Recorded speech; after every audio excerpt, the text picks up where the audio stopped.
Okay, so here's the summary of the second turn of 1941. These are the two cards. So the Axis regained the initiative. So what happened? They tried to bomb London. That wasn't much of a success. They didn't destroy any factory capacity. I believe they lost one bomber step themselves, but that's one thing they did. They also attacked the sea zone here, so as to possibly pave the way for an invasion, at the very least to draw the British out. Well, they didn't even lose that many steps, that is the Germans. The British reinforced it, so that was kind of the idea, that they would have to spend at least some of their two command on that. In the end, the Germans turned out to be pretty lucky because they managed to retreat. Well, I think they lost one U-boat step or something, and then when the British reinforcements arrived, they were in dire straits, but they managed to retreat practically all of their naval units without any further losses, so they got pretty lucky there. And they're now in Antwerp. The U-boats once again attacked the convoys, and they actually destroyed two. I believe they also lost two U-boat steps, but those can be easily rebuilt. The convoy steps had to be built up and weren't usable right away, and well, they were at strength 4, they were down to 2, and now up to 3 again, but that one extra one couldn't be used on the same turn. So I guess they were kind of lucky there, or at least they did some damage. What else happened? As I said in the previous turn, the Italians and Germans combined trying to attack Malta again. Well, they did do some damage, but they didn't actually manage to take it, although they came pretty close, and the second Allied command was spent on a naval battle in the Gulf of Sirte, and what happened is that the Allies won, so in this way they blocked the retreat from Malta, so the Italian unit was actually destroyed. It had only one step left, but still it was destroyed.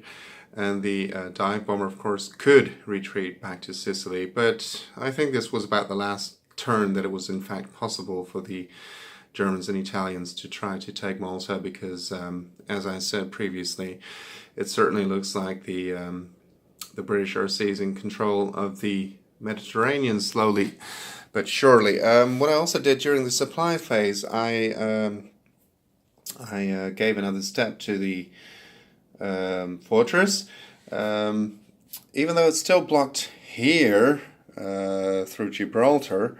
Its supply, that is, it's not blocked here anymore. It was blocked here, so I suppose I could use, that's how I interpret it at least, I could use one of the red ports as a supply source. That's what the rules clearly say, and before it was blocked through the East Mediterranean, but not anymore. You can actually get to Malta now, even if this sea had been vacant and not friendly as it is now.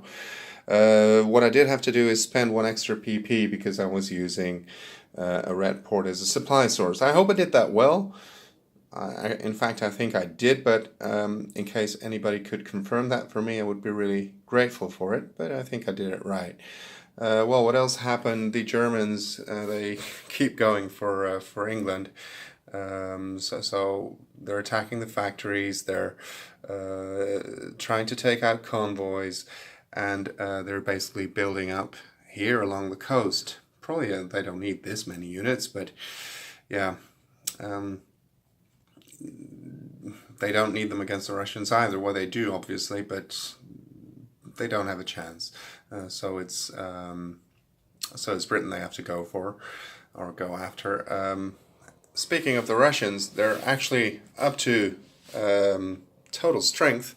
They don't have any, I should put some of them upright, still haven't done that yet.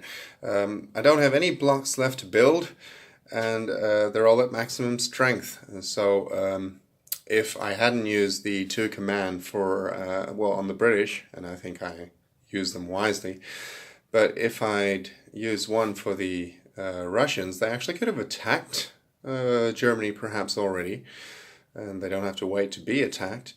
Poland is neutral, so in this case it's, you know, kind of a blessing for the Germans because it's kind of a buffer between them and Berlin. But obviously it won't stop the Russians if they make a serious effort. Yeah, I guess the Germans will have to send some powerful forces back to the east, to defend their own borders already in 41. At least that's what it looks like. It's one thing I don't quite get, actually, and that's another thing I'm hoping somebody can help me with. If I read the rules correctly, the convoys A and B are in fact PPs that are sent to either Russia or Britain, and the rules say they're in fact as if they were factories. What I don't quite get is the Russians are restricted to building units in the Urals with Urals PP, and I get that, and factories are limited to 2 until they're actually at war.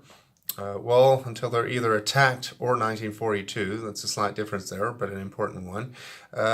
But what I don't get is it's very difficult for the Russians to actually get more resources, not so much factories. So that's something I don't quite get. I actually built another factory because I had two PPs left, you know, just for the sake of building something. But the Russians can build lots of factories. It's resources they need, and they will get more from the Urals. But, you know, that's basically the only way they can get them, unless they, of course, start building here, or conquering territories here in Eastern Europe. That is, of course, an option.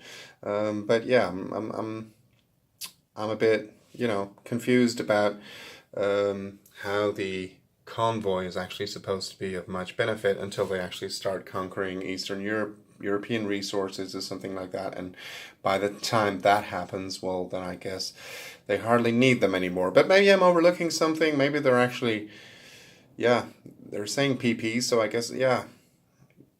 So I don't know. I'm not entirely sure. So if somebody could help me with that, that would be very much appreciated. Well, so those are the most important things that happened. And in the diplomacy phase, the Allies went after Spain, but to no avail. And I believe the Germans went for Turkey. Yeah, just hoping to put some kind of pressure on the Russians from the southeast, or perhaps to help bolster the German defenses here in southeastern Europe. Anyway, I thought that, you know, it was a long shot, but it's something that would be useful to the Germans at least. And I didn't go for the USA. Like I said, the Allies don't seem to be in too much trouble, and whether the USA actually enters turn sooner or later, I guess, doesn't make too much of a difference. So that's what I did. I did build Patton, also, not like he's needed at the moment, but you can see him right here. And, well, this concludes the second turn of 1941. I hope you enjoyed.